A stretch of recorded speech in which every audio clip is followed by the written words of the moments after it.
Obrigada,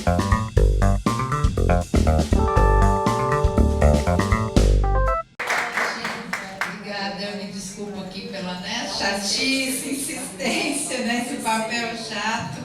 Eu quero também me desculpar, vou compartilhar aqui a mediação com meu colega Vinícius, porque infelizmente eu também não vou conseguir ficar mais com vocês, mas queria um pouco que a gente fizesse aqui alguns combinados, até para não prejudicar muito a parte da tarde, né? A gente está aqui marcado que a gente retorna às 14h30, né? Então tem que ter ainda um intervalo para que as pessoas possam, né, se alimentar, quem vai retornar. E acho que tem gente que vem na parte da tarde que vai chegar aqui às 14h30. Então eu queria combinar, eu vou passar a palavra na sequência, né, para o Gleidson, colocar aqui, debater, né, com as falas iniciais. E queria então pedir, acho que a gente, em função do tempo, né, eu peço desculpas, mas acho que vai ser o melhor encaminhamento, né, no sentido de que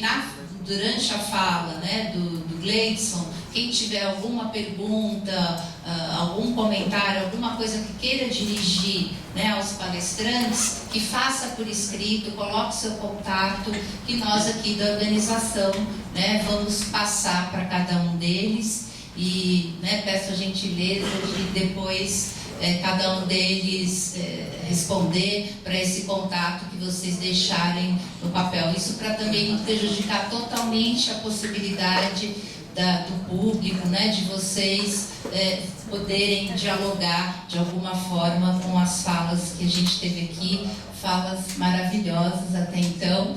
E agora passo então a palavra para o Gleidson, né, para que possa então fazer suas considerações. Obrigada.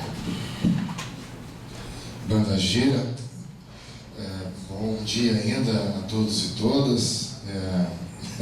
Tem várias mentiras que a gente ouve durante a vida. Uma delas é que os últimos serão os primeiros, né? Eu estou aqui com essa função difícil depois dessas falas maravilhosas, depois do ato, e todos e todas com muita fome.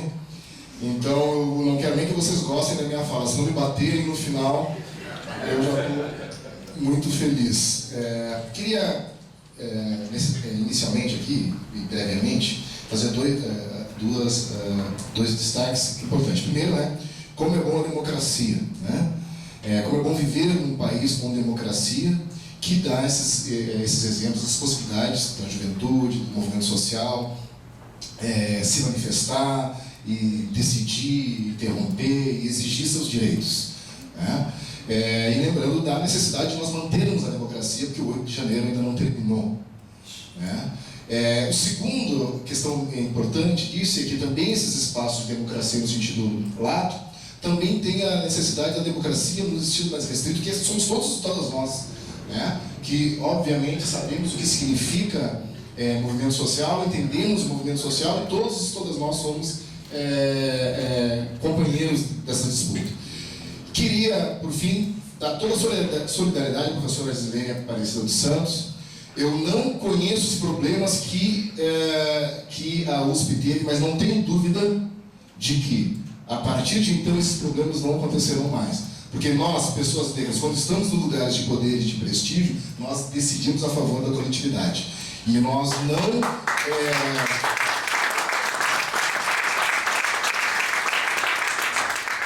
Então é óbvio que uma pessoa com a biografia da professora Isilene Aparecida dos Santos irá, como sempre foi, como sempre fez, honrar toda a sua história, toda a sua trajetória, e é assim que a gente faz. Nós, como estamos no lugar de poder e prestígio, nós vamos lá e enfrentamos todo um sistema absurdo para resolver problemas coletivos. Então, eu não tenho dúvida de que se essas pessoas entraram aqui e reivindicaram, essas reivindicações serão de forma plena resolvida, porque é assim que a gente faz. Bom, deixa eu tentar, de forma muito breve, fazer algumas considerações, tá? Me apresentar de forma um pouco mais específica. Meu nome é Alexandre Martins Dias, indígena soldado Indade de Azambi, filho de Zazes, chegou nesta quarta-feira, não é à toa. E Mas eu pesquiso a questão das ações afirmativas a partir do direito, que é a minha área de conhecimento, e isso já faz algum tempo, né? Em torno de 15 anos no mínimo, de forma mais programática, assim, né? E trabalho muito mais com as questões de heteroidentificação, as quais eu vou aqui tentar relacionar com as falas dos colegas, das colegas que me antecederam, para que a gente consiga trazer alguns problemas, né? E algo que a gente já superou. O primeiro delas é dizer o óbvio, mas às vezes é importante dizer o óbvio, né? Nós temos praticamente 20 anos de ações afirmativas de cota racial. Lá, eu sou de Porto Alegre. Lá em Porto Alegre, a primeira legislação de cota racial para serviço público foi em 2002, no último governo do Partido dos Trabalhadores. Então nós estamos aí já há 20 anos com cotas raciais. E a cota racial é um sucesso. Quando a gente fala dos problemas das cotas raciais, nós não podemos esquecer de dizer que ela é um sucesso e ficará, porque nós não vamos deixar que ela acabe, né? Então todos os prognósticos que nos deram, a gente superou, né? Diziam que a gente ia construir o racismo, diziam que a gente ia diminuir a qualidade da universidade, né, professora? Diziam, e nós mostramos, não deixamos ela mais bonita de forma fenotípica, mas também deixamos ela mais bonita e mais inteligente, porque nós trazemos a nossa epistemologia. Nós estamos debatendo e destruindo a epistemologia branco-normativa da universidade e do próprio serviço público, por conseguinte, do Estado. Quero trazer aqui rapidamente para saber onde nós estamos, né? Se nós pensarmos da invasão colonialista de 1500, nós vamos passar até 1888 no modelo racista escravagista, depois de 1888 até 1988, com a possibilidade, única possibilidade que eu chamo de possibilidade formal de ações afirmativas. Não por acaso, a Constituição Federal de 88 já traz cota para pessoas com deficiência, lá na sua base, no Constituinte Poder Originário. Só que nós vamos passar de 1988, nessa possibilidade formal, até 2000, para nós termos a possibilidade formal e material de construção de ações afirmativas com o cotista racial para as pessoas negras. Mas não termina aí.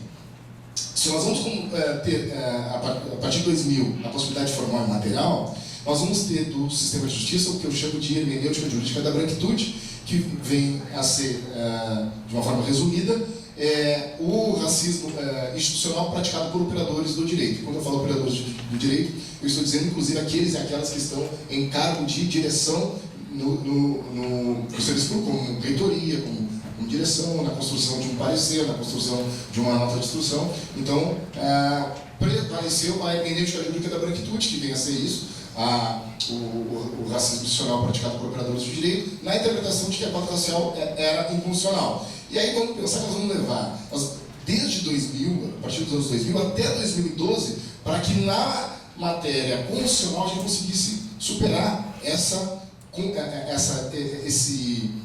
briga de interpretação no judiciário. Vários juízes e vários promotores acabavam com a cota racial entendendo a sua inconstitucionalidade. Aí veio o Demo, Gratas, eu tenho que respirar antes, e aí introduziu para tentar acabar com a cota racial, e nós lá, em 2012, o STF de forma unânime vai dizer que cota racial é constitucional.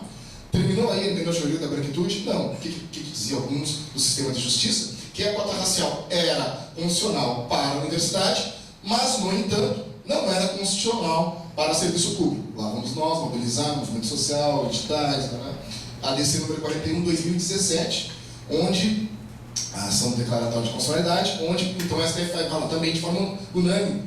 Povo, óbvio, se a cota racial era constitucional para a universidade, ela também é constitucional para o serviço público. Mas por que eu estou dizendo isso? Nós estamos em 2023. Nós passamos até 2017 brigando com o sistema de justiça para dizer o óbvio: cota racial é constitucional. Toda a nossa briga, toda a nossa construção de artigos e de debates estavam para disputar com a sociedade e com o Estado que cota racial é constitucional. Aí, como eu gosto de brincar, o inimigo, agora, usando a fala do capitão Nascimento, tropa de elite, né? O inimigo agora é outro. A discussão já não é mais constitucional, né? Agora, toda a nossa fragilidade, possibilidade de ser atacado ou não, está no campo do direito administrativo. Porque deferir ou indeferir uma inscrição de um aspirante à cota racial é nada mais, nada menos do que um ato administrativo. Então nós precisamos superar a hermenêutica jurídica da branquitude para a construção de uma hermenêutica jurídica antirracista. Eu gosto de falar da exunêutica, né? Porque se a hermenêutica vem de Hermes e é a possibilidade de interpretação, e Hermes é a divindade da mensagem, Hermes é a divindade do mercado, Hermes é a divindade que vai falar com Deus, que nós vamos pedir para Hermes e vai ser o mensageiro entre o divino e o humano. Nós temos uma divindade aqui, que é Exu. E que Exu também é a divindade da mensagem. Exu também é a divindade da interpretação. Exu também é essa divindade, mas então a construção de uma exunêutica, de uma hermenêutica jurídica antirracista é que se faz necessário para nós entendermos os termos pré-existentes à ação afirmativa de cunho codicista racial, para que a partir da função teleológica de uma política de ação afirmativa de cunho codicista racial, a gente possa dar interpretação e materialização a esta problemática trazida e construída por nós, pelo movimento social, para o enegrecimento não só epitelial, mas também epistemológico dos espaços de poder e prestígio. Então, vejamos, são vários as discussões nesse sentido, que algumas a gente já avançou. A discussão sobre fraude, né? Eu tenho um artigo específico sobre fraude, falando sobre os réis fraudadores, inclusive do termo não tão correto que se refere à questão da fraude, porque a fraude ela foi pensada juridicamente estritamente para contratos. Existem outros tipos penais que dariam conta do que a gente quer, né? Que talvez se der tempo, pelo menos no debate a gente consegue. A discussão da heteroidentificação versus autodeclaração, nós conseguimos positivar a diferença entre autodeclaração e heteroidentificação, onde a autodeclaração com efeito jurídico absoluto e a autodeclaração com efeito jurídico relativo. A autodeclaração com efeito jurídico absoluto é aquela que está relacionada à sua identidade, a um direito subjetivo de sentir-se Y, X ou Z. Eu, Gleison Renato Martins Dias, me sinto que sou um italiano.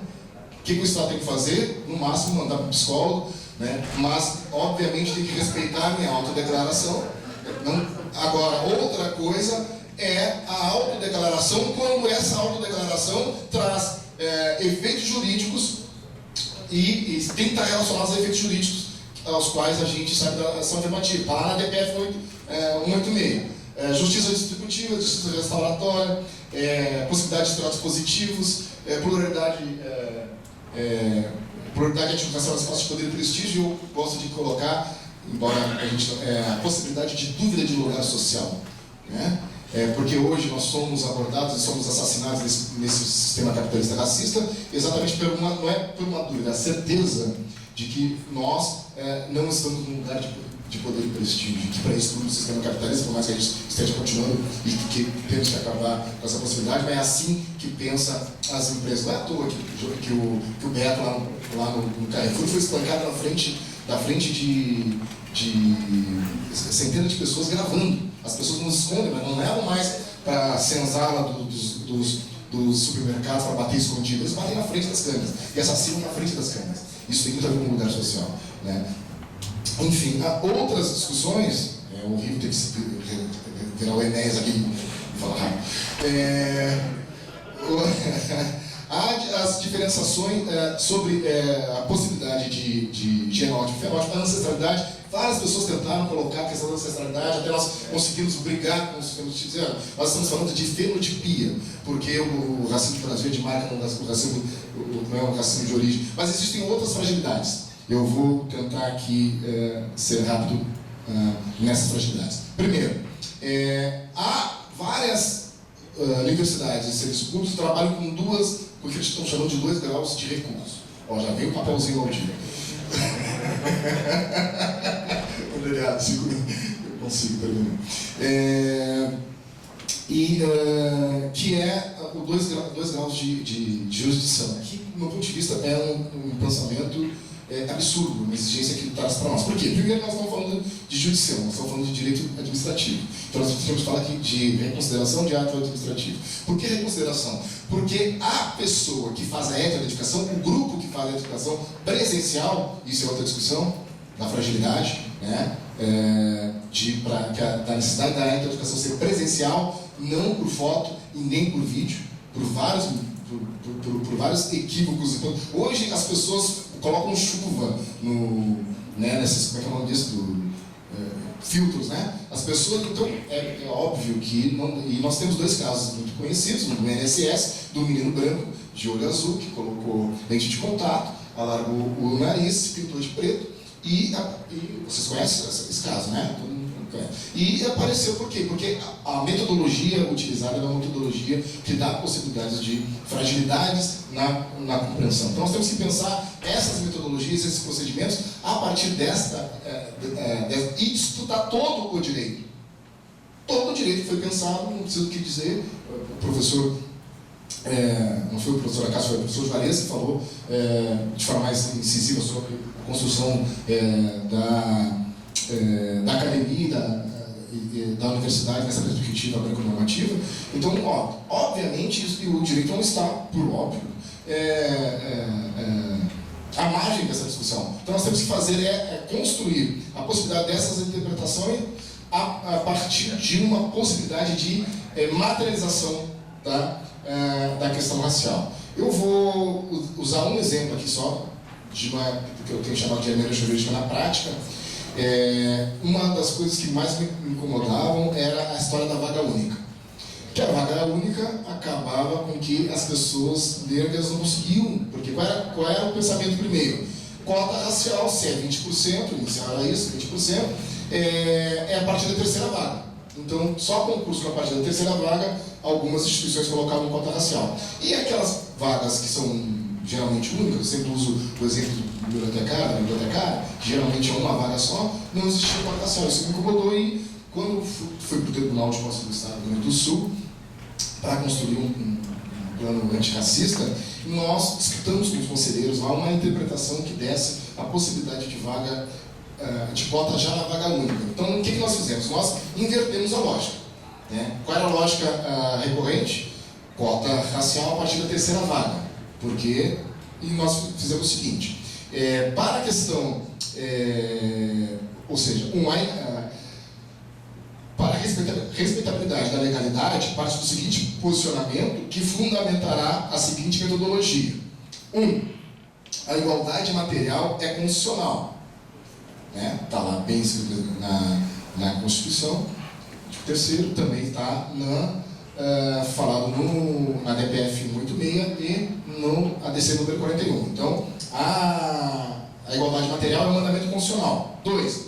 Este mandamento constitucional não está sendo efetivado, não está sendo respeitado pelo Estado. Então, para a efetivação deste mandamento constitucional, deve-se, analisar o quadro existente, ou seja, não é mais do que quanto nós vamos precisar, é saber que todos os professores de um determinado departamento são professores e professoras brancos. Exemplo, né? Quando for menor que o exigido por lei, ou seja, 30% a 20%, prioriza-se a vaga para ação afirmativa até que cheguemos ao número exigido por lei. Então, e é priorizar a vaga, né? Até nós termos 20% dos quadros dos professores de direito de determinado departamento, de determinada universidade, todas as vagas são direcionadas às pessoas negras e indígenas. Quando nós chegarmos aos 20%, volta-se a vaga universal. Entende? Nós só invertemos a lógica. O pensamento majoritário é que tem que ser a primeira vaga vai para a vaga universal. Nós não estamos dizendo isso. A primeira vaga vai para a cota racial até nós conseguirmos a igualdade material. Então, amigos e amigas, eu não vou falar mais de tantas outras coisas que gostaria, antes que realmente comece a voar sapatos aqui. Mas, enfim, quero só agradecer o convite, professor Vinícius tem sido um parceirão desde sempre, já não é a primeira vez que me dá a honra de vir aqui no estado de São Paulo para conversarmos sobre estes outros temas. Convidá-los e convidá-las para um futuro bem próximo.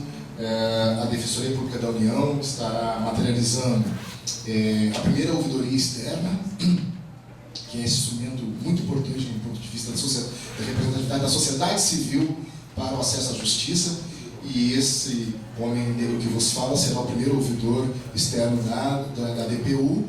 Então,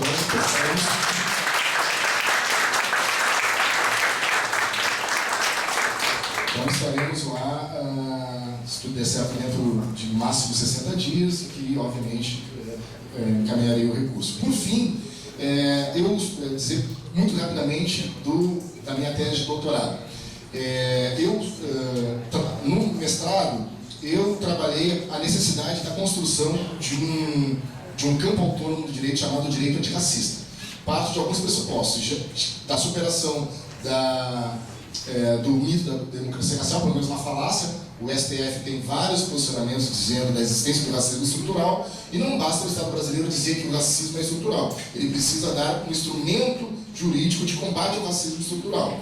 Como o direito entendeu a necessidade de construir o direito constitucional, como o direito conseguiu entender a necessidade de constituir um direito ambiental, como o direito conseguiu entender a necessidade do direito do trabalho, ele precisa entender a necessidade de construir respostas jurídicas antirracistas para um país que ele mesmo diz, o Estado, STF, TSE e STJ, falam da existência do racismo estrutural. Então essa foi a apresentação no mestrado. Já no doutorado, eu ia apresentar de forma mais procedimental, o que seria esse direito antirracista, mas me dei conta dessa nossa necessidade, que é dar a possibilidade do entendimento de um instituto jurídico de ação afirmativa de boicotista racial. Exatamente porque quando a gente fala de um instituto jurídico para o direito, nós vamos dar a necessidade de interpretação, eu não deu tempo para falar sobre isso, do que é esse tal de pardo. Olha, o pardo pode ser qualquer coisa. Para ação afirmativa não é outra coisa senão uma pessoa negra de pele clara. Não pode ter outra interpretação senão essa. E a maioria das legislações que a gente tem construído, nós tiramos essa história de preto e pardo. Nós estamos falando de pessoas negras. As pessoas têm que se reconhecer enquanto negra, independentemente da sua cor, para partir de, olha, essa cota é para a pessoa negra. Eu sou negro, não é nós vamos dizendo que ele é pardo, que ele não é pardo, que ele é azul, que ele é amarelo. Vamos dizer, essa vaga é para a pessoa negra. Qual pessoa negra? Bom, aí nós vamos discutir, porque pode ser uma pessoa negra, tanto de pele preta como uma pessoa de pele parda. Por fim, e são duas frases. Acho que nós temos que começar a debater. Nós precisamos estar em todos os lugares de poder e prestígio para as modificações, né, que nós estamos construindo. Entre elas, o Conselho Universitário. Então, não dá para trabalhar, já que nós estamos discutindo, já avançamos, para a cota racial, para professores, nós precisamos de cota racial no Conselho Universitário. Porque nós precisamos ter, no mínimo, a possibilidade de discussão, de disputa lá no Rio Grande do Sul. Para vocês terem uma ideia, lá no Rio Grande do Sul, o Conselho Universitário, em 2016, pintou negro só se for no RU. Era uma maioria uma maioria fascista, organizada no Conselho Universitário. Então nós precisamos disputar o Conselho Universitário. E falar em ações afirmativas, termino com essa frase, professor, também nós pensamos, por exemplo, num bônus para orientação de grupos vulneráveis. Porque somos nós, quando estamos dentro da universidade, que abraçamos esses grupos vulneráveis na orientação. Então, do meu ponto de vista, tranquilamente justificável e defensável nós trabalharmos em bônus, como estou falando de salário, sim senhor, sim senhora, de bônus para professoras e professoras que orientam grupos vulneráveis. Por fim, dizer que o decreto 56.229, de 21 lá do Estado do Rio Grande do Sul, já deu cotas para pessoas trans no serviço público. Então, como diz a professora Anila Gomes, o movimento negro é um movimento educador.